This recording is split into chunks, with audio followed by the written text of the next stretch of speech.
Coca-Cola is indisputably one of the largest brands in the entire world. It is no surprise, considering that more than 1 billion people consume its products every single day. Because of this, as often happens with anything that reaches such a level of popularity, this famous company has accumulated all kinds of episodes throughout its history, strange incidents, isolated tragedies, and some very unsettling occurrences. However, we consider it important to clarify that what you are going to hear today is not a series of cases where the company is necessarily to blame for what happened, but rather events that are in one way or another linked to Coca-Cola and still remain without a definitive explanation today. So, get comfortable and turn off the lights, because these are 7 unsolved mysteries of Coca-Cola. How are you doing? Good morning, afternoon, or evening. I greet you. Let's begin. The Great Coca-Cola Scare in Belgium. Imagine this. You are walking to your favorite corner store. You approach one of the Coca-Cola refrigerators and notice they are completely empty. At the same time, on a nearby television, a reporter is talking about how the government has banned the sale of this soda after several people began to get sick after consuming it. While this might seem like an exaggeration or the beginning of a work of fiction, it is something that actually happened in Belgium in the late 90s, during a period known as the Great Coca-Cola Scare of 1999. It all started in June of that year, when the country was going through a particularly tense moment. Weeks earlier, Belgium had been rocked by one of the greatest food scandals in its history upon the discovery that animal products were contaminated with dioxin, a highly toxic substance linked to cancer and congenital malformations. Following this, thousands of animals were culled, hundreds of supermarkets were left empty of meat, eggs, and dairy, and public trust both in food and in authorities was seriously damaged. The country was in a constant state of alert. This leads us to the 8th of June 1999, when several students at a high school in the town of Bornem, near Antwerp, began to feel ill shortly after drinking Coca-Cola products. The symptoms were similar among them: dizziness, nausea, headaches, and stomach discomfort. Some students also pointed out that the drink had a strange smell, different from the usual. That same day, at least 10 youths had to be treated at a local hospital, a figure that increased in the following hours. What initially seemed like an isolated incident began to repeat itself in schools across the north of the country, and within a matter of days, dozens of adolescents presented the same symptoms. Soon after, similar cases began to be registered on the other side of the border in France. Everyone shared one common point. They had recently consumed Coca-Cola products. Faced with growing concern, the company withdrew some batches as a precaution, while the Belgian government set up a telephone hotline for complaints and opened a formal investigation. However, as reports accumulated, the authorities made an unprecedented decision. They temporarily banned the sale of Coca-Cola products in Belgium, not just the original soda, but other brands owned by the company as well. The reaction spread quickly. France, the Netherlands, and Luxembourg began pulling sodas from shelves and suspended the distribution of products coming from Belgian or French plants. In just a couple of days, the largest product recall in the company's history was underway, with thousands of cans and bottles destroyed, resulting in millionaire losses for the company. And as if that were not enough, the official explanations failed to reassure the public, as Coca-Cola insisted there was no serious risk to health and that, although the reported symptoms were real, they did not represent a danger. According to the company, the strange smell that some students detected could have originated from the use of incorrect quality carbon dioxide at a bottling plant in Antwerp. In other cases, they spoke of the presence of a chemical substance on the exterior of certain cans, attributed to wooden pallets treated with preservatives used during transport from a plant in Dunkirk, France. For the company, these were 2 separate failures, already identified and contained. However, this version soon began to raise doubts. Some officials from the European Commission noted that the coexistence of 2 different explanations capable of producing similar symptoms at the same time was unconvincing from a scientific point of view. Furthermore, a subsequent report questioned Coca-Cola's explanation and suggested that there could have been other problems in the production process, such as industrial cleaning product residues or unusual concentrations of certain components of the drink. Despite these observations, no additional investigations were ordered once the ban began to be lifted.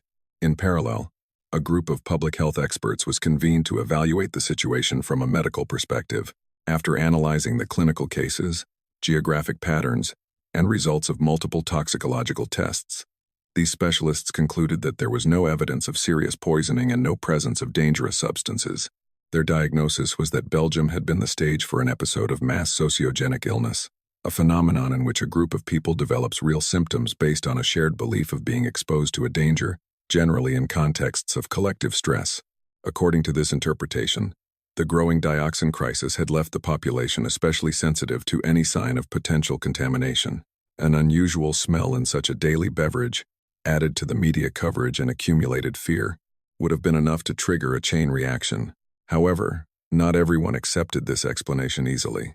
Some doctors, consumers, and officials considered it problematic to attribute the discomfort of hundreds of people solely to psychological factors, especially when there were recognized failures in the company's processes, and when several European bodies continued to question the official version. Even the authors of the academic studies admitted that the sociogenic hypothesis, like any other in these types of cases, cannot be proven absolutely, only supported by deduction.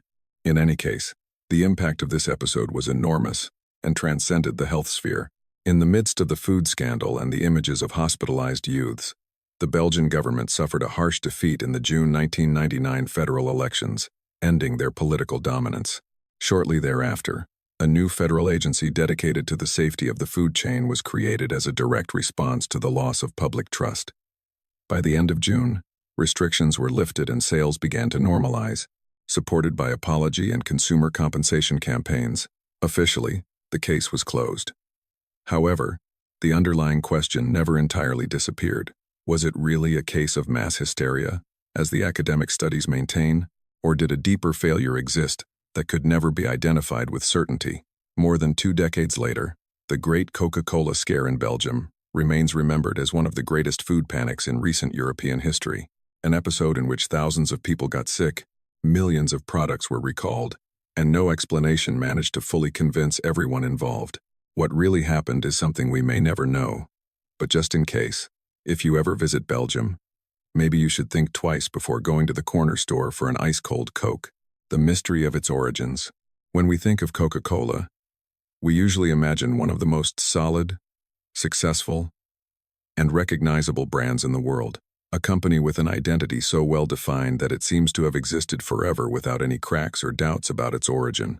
However, if we go back to the birth of the beverage, what we find there is not a clear or perfectly documented history, but a succession of voids, contradictions, and decisions made under less than ideal circumstances. Coca-Cola was created in 1886 by John Stith Pemberton, a pharmacist from Atlanta and a veteran of the American Civil War. Pemberton was not a visionary businessman, nor was he a potential tycoon. He was a man marked by war, with chronic pain caused by old wounds and a strong addiction to morphine, a substance widely used at the time as an analgesic. In this context, he began to experiment with medicinal tonics, seeking both physical relief and a source of income. The beverage he developed in its first versions was not a soda intended for mass consumption, but a syrup sold as a stimulant and a remedy for various ailments. It contained coca leaf extract and other ingredients common in 19th century pharmacology, and its composition changed from the beginning without a single, definitive formula. What is presented today as a carefully protected recipe was actually born as an experimental product, subject to constant modifications. 2 years after creating Coca-Cola, in 1888, Pemberton died. He did so sick, in debt, and without having seen the true potential of his creation. By that time, he had already sold parts of the beverage's rights in fragmented ways to different people and in various agreements, some documented and others not so much. There is no single contract that clearly marks the exact moment when Pemberton lost total control of Coca-Cola, and there is no definitive evidence that he fully understood what he was giving away. After his death, a rather confusing stage began. Several people claimed to have rights to the formula, or the name, and for a time, the ownership of Coca-Cola was a legal puzzle. It was then that Asa Candler appeared, a businessman with a remarkable talent for marketing and business, who little by little began to acquire those dispersed rights. He did so by paying amounts that, even for the time, were modest if compared to what the brand would become worth later. The problem is that there is no single, completely clear version of how Candler managed to consolidate absolute control of Coca-Cola. There are contradictory accounts of exactly who he bought from, how much he paid in total, and under what conditions some of those agreements were signed. Some historians point out that certain contracts were made when Pemberton was already very deteriorated, both physically and mentally, although there is no proof of coercion or direct illegality. Thus, Coca-Cola went from being a local tonic to becoming a commercial product with national ambitions, while its original creator was practically erased from popular history. The official narrative was simplified over time, presenting the brand's origin as an orderly and almost inevitable process, when the reality was quite the opposite. Another unsettling point has to do with the original formula. It is documented that Coca-Cola contained cocaine in its early years, something legal and socially accepted at the time, but there is no absolute consensus on exactly when it stopped having real pharmacological effects, nor how many intermediate versions of the drink existed before arriving at a composition closer to the current one.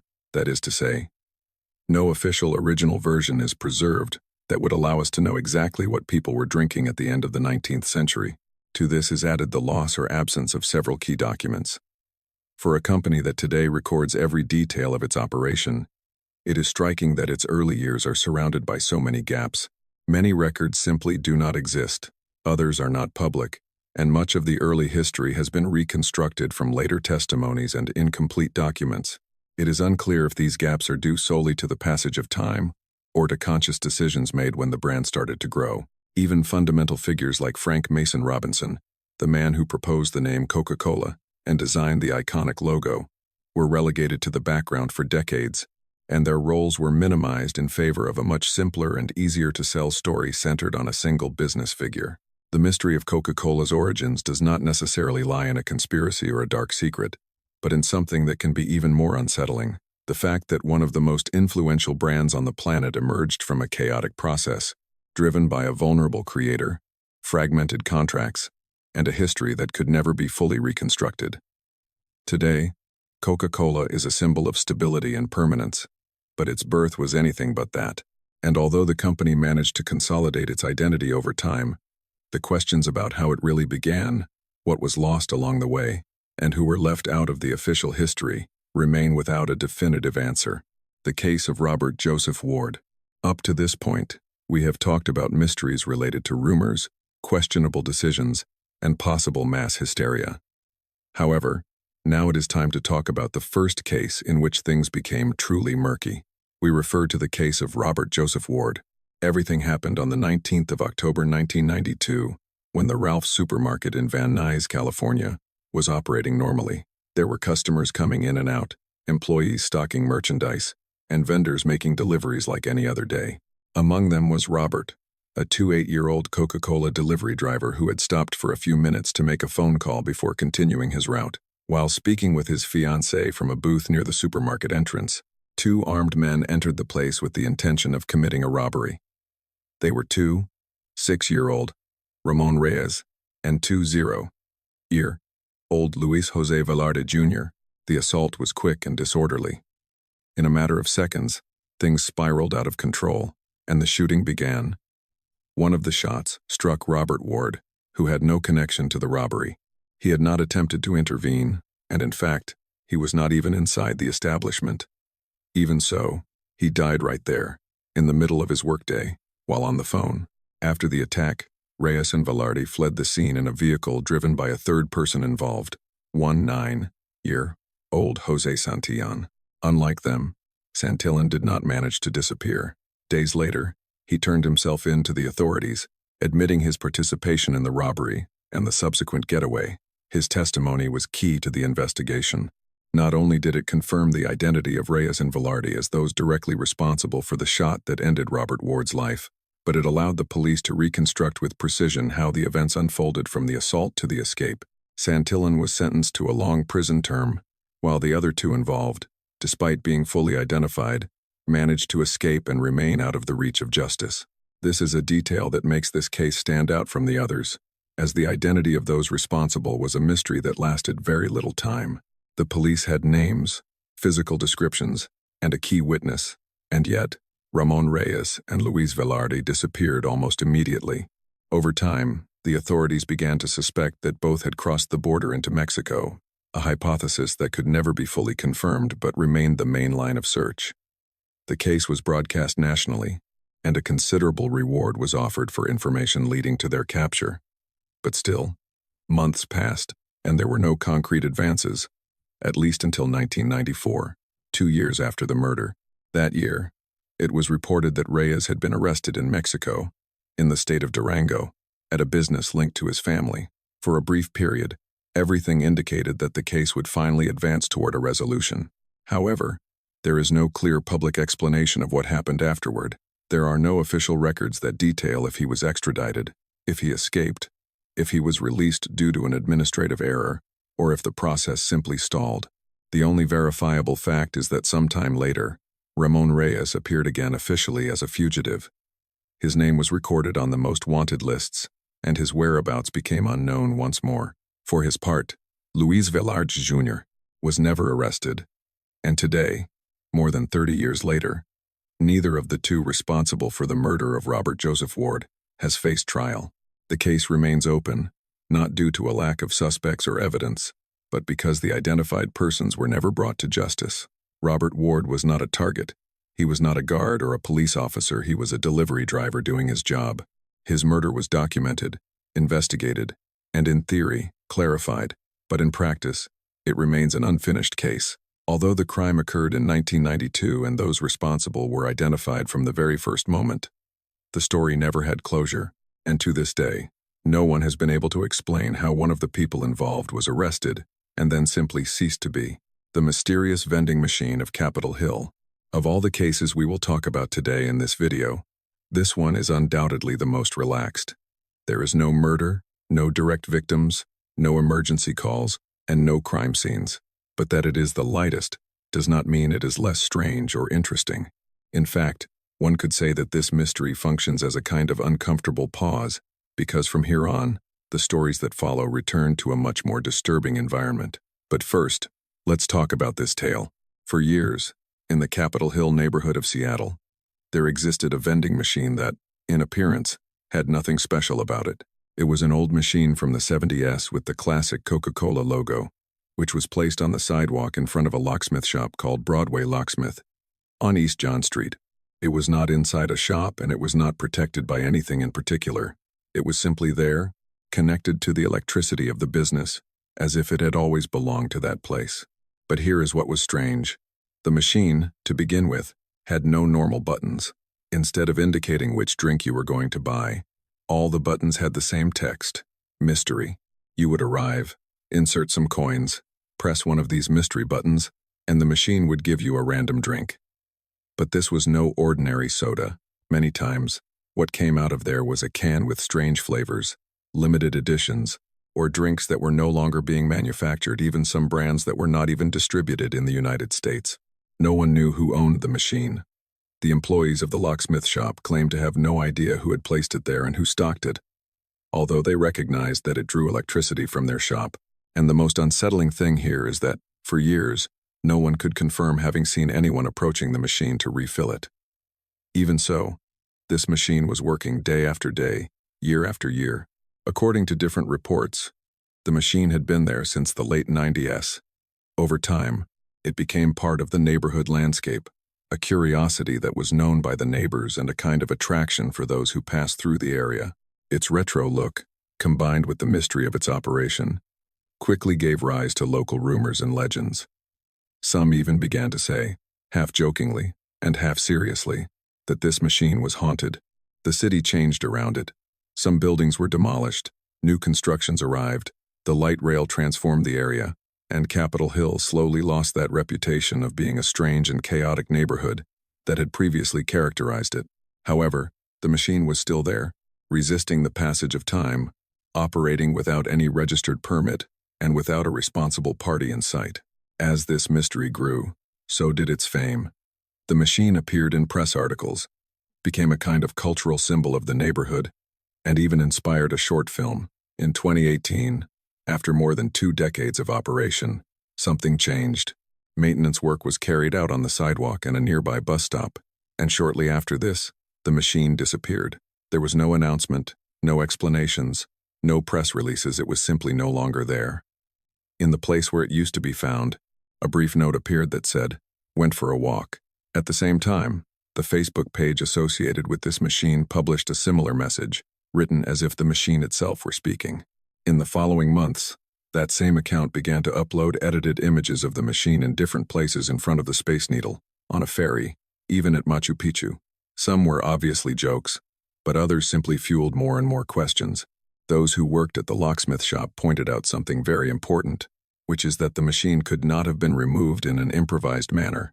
It was connected to the electricity in a fixed way, which implied that someone knew exactly what they were doing when they took it. This was not simply a random theft. Over time, some more terrestrial theories surfaced. There are neighbors who claimed the machine had been vandalized shortly before it disappeared. Others believed that its age made it almost impossible to repair, and there was also talk that the construction in the area had forced its removal. But the truth is that none of these explanations was officially confirmed. Years later, the machine simply never returned. The Facebook account remained active, posting sporadically, even sharing images where the machine appears battered on a hand truck in unknown locations, accompanied by ambiguous messages that never clarify if it still exists or if it is really gone. What is certain is that, to this day, no one has been able to publicly identify the owner of this machine. No one has explained how it was possible to keep it stocked for more than 20 years without being seen. And no one has confirmed where it is now or what really happened in 2018. The mysterious vending machine of Capitol Hill left no victims and no judicial files, but it did leave something that may be harder to explain. A daily mystery that existed in plain sight for 2 decades without anyone being able to give it a definitive answer. The murder of Amber Lee Hill.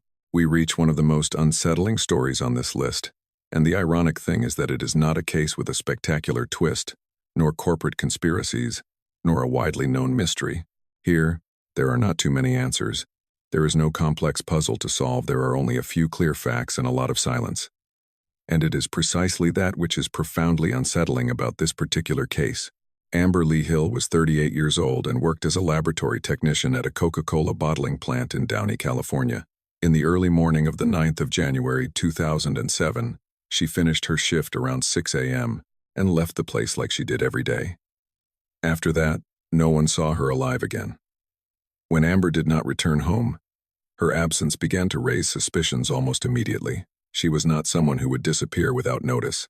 She had close family, an adult daughter, a partner with whom she lived, and she had a stable routine. So, hours later, upon having no news of her, her boyfriend reported her disappearance. The first clues appeared a few days later, but far from offering answers, they only made the panorama even more disturbing. In a mountainous area of Whittier, several kilometers from where she worked, a hiker found Amber's purse along with her identification, her vehicle registration, and other personal belongings abandoned on the side of the trail. There were no clear signs of an accident or a common assault. The search intensified, and the case began to take a darker turn when, days later, her car was located in a parking lot in La Palma, about 10 kilometers away. It was her blue Dodge Stratus, apparently abandoned.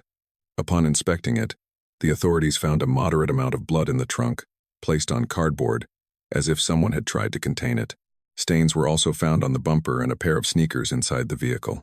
For this point, the hypothesis of a voluntary disappearance had been completely ruled out. On January 24, during a wide search in the area where her belongings had appeared, police and rescuers found a body at the bottom of a ravine at a depth of about 7.5 meters, among dry vegetation and in an area of difficult access.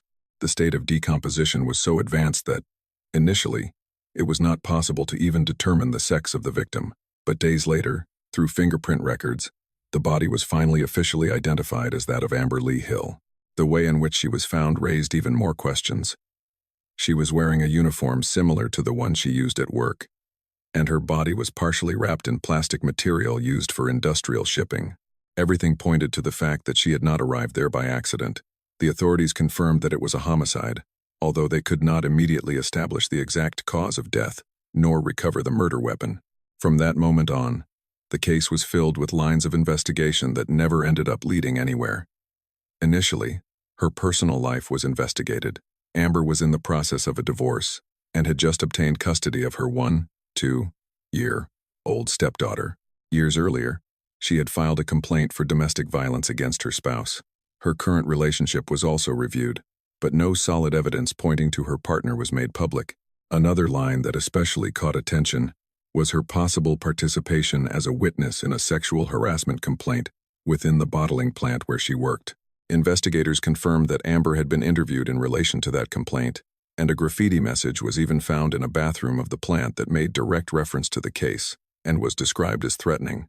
However, with the passage of time, the authorities pointed out that they had not found sufficient evidence to link that labor conflict with her murder, and that is where the story begins to stall.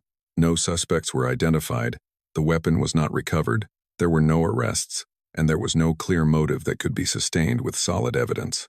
The file remained marked by disconnected fragments, a body abandoned in a remote area, a car with traces of violence, belongings scattered in different points, and a victim whose routine ended abruptly without explanation. Amber Lee Hill did not disappear under extraordinary circumstances. There were no chases or cryptic messages nor elaborate theories. Just a woman who left her early morning shift and was never able to return home. The Japan Poisonings of 1977. In Belgium, what happened with Coca-Cola at the end of the 90s, as we said before, ended up being largely explained as a combination of industrial errors, poor crisis management, and a phenomenon of mass hysteria fueled by fear and the social context of the moment.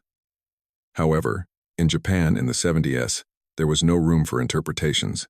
Here, we were not talking about perceptions or rumors, but about a panic that spread faster than the facts. There were tampered bottles, identified lethal substances, and people who died after drinking them. At the beginning of 1977, Japan was living a very different relationship with everyday objects. Finding a forgotten drink on the street was not something that would arouse immediate suspicion, and a sealed bottle placed on a public telephone booth could be interpreted simply as someone else's oversight or even as a stroke of luck. This leads us to January 3 of that year, when a group of youths was returning to their lodging after finishing their workday at a restaurant near the Shinagawa station in Tokyo. On the way, they found a bottle of Coca-Cola, apparently intact, placed on a phone booth. No one saw who left it there. There was nothing to indicate any kind of tampering, and they even checked it, and the seal was in its place. They thought someone had forgotten it while making a call and decided to take it. This bottle ended up in the hands of the youngest of the group, a 16-year-old student. Hours later, and already in the early morning, the young man opened the bottle and took a sip. Immediately, he noticed something was not right. The taste was not the usual one. He spat the liquid out and tried to rinse his mouth with water. But in a matter of minutes, he began to feel ill. He collapsed shortly after and was rushed to a hospital where they tried to save his life with a stomach pump. However, that same morning he lost his life. The autopsy was very clear.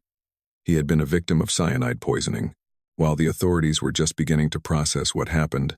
That same day, about 600 meters from where the first bottle had been found, a 46-year-old man was found collapsed on a public street. Near his body were bottles of Coca-Cola, and like the student, he had ingested cyanide. He also died. The coincidence by this point could not be ignored. The police quickly cordoned off the area and began checking telephone booths, poles, and nearby public spaces. It was then that a third bottle appeared, equally sealed and also contaminated, which fortunately no one got to drink. Inside, there was an amount of cyanide far superior to the lethal dose. This made a chilling fact clear. Someone had deliberately placed the poison there. The pattern began to define itself with clarity. Sealed bottles abandoned in public spaces, placed in a very visible manner, waiting for someone to trust them enough to drink. The authorities analyzed the caps, the batch numbers, and production dates. These had been manufactured months earlier and distributed in a normal manner. There were no signs of sabotage at the plant, and no indications of production failures. Everything pointed to a subsequent tampering done bottle by bottle in different points of the city. For weeks, the fear spread. People stopped drinking sodas found in the street. Phone booths became objects of suspicion, and yet, the case seemed to be limited to Tokyo until 6 weeks later, when something happened that confirmed this danger was far from disappearing. On the 13th of February 1977, in Osaka, a 39-year-old man found a can of Coca-Cola outside a store while buying cigarettes before going to work. The man drank from it and shortly after began to feel discomfort. He was hospitalized and, Unlike the previous victims, he did survive. But days later, when an investigator went to his house to collect his testimony, the man took his own life. Before this, he left a message in which he expressed shame for having been a victim of something that was already known to be happening. His death then opened a new controversy. Some subsequent medical reports questioned whether he had really presented clear symptoms of cyanide poisoning. Although the drink was indeed contaminated, even that point became wrapped in ambiguity. As if all this were not enough, in the following days, other altered products began to appear. Boxes of chocolates abandoned at stations and also in shopping centers, which tested positive for cyanide. Some contained hostile messages directed at Japanese society. There were even people who got sick after consuming them and others who saved themselves by simple suspicion. The authorities considered the possibility that all the cases were related, but they could never actually prove it. And it is that there were no witnesses, no recordings, and no clear threats or extortion attempts. The victims, furthermore, had no relationship whatsoever. They were completely random, and this was perhaps the most unsettling part of the case, as there was no clear message, no type of demand, no identifiable objective, only drinks placed in public spaces waiting for their next victim. After years of investigation, the case slowly went cold. No one was arrested, and the person or persons responsible could never be identified. In 1992, the legal deadline to continue pursuing the crime expired, and thus the case remained officially unsolved. However, in Japanese society, its impact was very profound, since after this, the consumption of returnable drink bottles fell drastically. Cans, impossible to reseal once opened, became the norm. Trust in everyday objects was broken in a silent but permanent way. Years later, Japan would live through other episodes of poisoning with drinks in public spaces, some even more deadly. A direct connection could never be proven, but the 1,977 case remained as a very chilling precedent, a series of deaths where there was no culprit and no explanation. But worst of all is that there was no closure, and to this day, no one knows who placed those poisoned bottles and no one knows why. The mystery of Rainbow Terrace. To close this video, we are going to be very sincere. Of all the cases we have told, this one is probably the one that connects the least directly with the brand. In fact, maybe the story would fit a little better if we made a video of 7 unsolved mysteries of Heinz ketchup, but the truth is it is very unlikely that will ever happen. In this tale, Coca-Cola appears here through a family, an inheritance, and a fortune. And yet, we felt it was a mystery that was worth telling. On the night of the 28th of September, 1943, Henry Haynes was murdered inside his own home in Atlanta. The residence, known then as Rainbow Terrace, was a Mediterranean-style mansion located in the exclusive Druid Hills neighborhood. Haynes, as you might imagine, was not just any man. He was a banker, a philanthropist, a great central figure in the local high society, and, above all, the son-in-law of Asa Griggs Candler, the tycoon who had turned Coca-Cola into one of the most powerful companies in the country. For almost 3 years before his death, someone had been entering the house at night. They were not spectacular robberies or violent looting. The intruder seemed to move with calm. He would take small amounts of money from a wallet or from Lucy Haynes's purse and disappear without a trace. The police came several times and patrolled the area, but they never managed to catch him. Haynes even came to offer a reward to the neighborhood officers if they managed to capture him, for he was determined to find him. That night, shortly before 10 p.m., Lucy was preparing to sleep on the top floor, while Henry remained awake downstairs. It was then that he saw it, a dark figure in the library. Haynes did not try to hide or call the police. On the contrary, he lunged at the intruder immediately. After hearing the blows and the shouts, Lucy came down and managed to see her husband struggle a meast man, so she could not see his face. The woman went back up, ran to a room where she knew Henry kept a weapon, and while she was looking for it, she heard the gunshots. When she returned, Henry Haynes was dead. He had 3 bullet wounds in his chest and 1 in his arm. The attacker had escaped. What followed was a chaotic scene, even for the standards of the time. The first police officers to arrive were the same ones who already knew the house from the previous robberies. While one of them was entering through the front door, the other surrounded the property from the back. It was then that new shots began from the darkness of the garden. The officer returned fire, his partner joined in, and both managed to wound the attacker. But the man they had shot was not the thief. It was Bryant King Bank, a dentist, neighbor, and son-in-law of the Haynes family, who had come armed after receiving a desperate call from Lucy. Bank had entered the property through the main entrance, and instead of identifying himself, he moved among the bushes, firing toward the officers, who claimed that the area was lit and that their patrol car had its lights on. Bank survived, but was seriously wounded. From that moment, the case was marked by confusion. There were multiple weapons, multiple shots, contradictory testimonies, and a crime scene contaminated by family members, neighbors, and onlookers. Even so, the police continued with the investigation. They found remnants of a smashed watch, a button ripped off during the struggle, and a single fingerprint on the dining room blind, through which it was believed the intruder had entered. For weeks, the investigation focused almost exclusively on African American men in the area. They were different times. Several were detained, interrogated, and released. Some fit vaguely with the initial description, others did not, but in the end, none could be linked in a solid way to the murder. Meanwhile, rumors began to circulate through the city. Some pointed to an internal settlement, others insinuated family conflicts, but nothing could be proven. It was there that the case began to get uncomfortable. It was not until January 1945, more than a year after the murder, that the police believed they had found the perpetrator, Horace Blaylock, a railroad worker with a history of theft, who was detained when he was caught lurking around another house in the area. During the interrogation, Blaylock let slip a phrase that caught the detective's attention, mentioning that he didn't need to wait for people to fall asleep to break in and rob. The fingerprint found at Rainbow Terrace was sent to the FBI. Days later, they confirmed that it matched Blaylock's. What came next remains one of the most controversial points of the case. Blaylock was subjected to an interrogation that, according to his own testimony, lasted for hours. He claimed he was exhausted, dizzy, and that they pressured him until he received a confession. The police denied any irregularity. And although the murder weapon was never found, the trial moved forward with speed. In March 1945, Horace Blaylock was found guilty of the murder of Henry Haynes and sentenced to life imprisonment. However, even at that moment, the case did not feel closed. The confession was questioned, and in a historical context where convictions tended to be definitive, people were surprised to see that Horace was released just 10 years later. There was no clear explanation for this. He simply left prison, left Atlanta, and died years later, far from the spotlight. Lucy Haynes, for her part, never lived in Rainbow Terrace again. She moved to a hotel, remarried shortly after, and the mansion changed owners. Over the years, the place was divided, remodeled, and renamed as Lullwater Estate. Today, the murder of Henry Haynes figures officially as solved. There is a culprit, a sentence, and a closed file.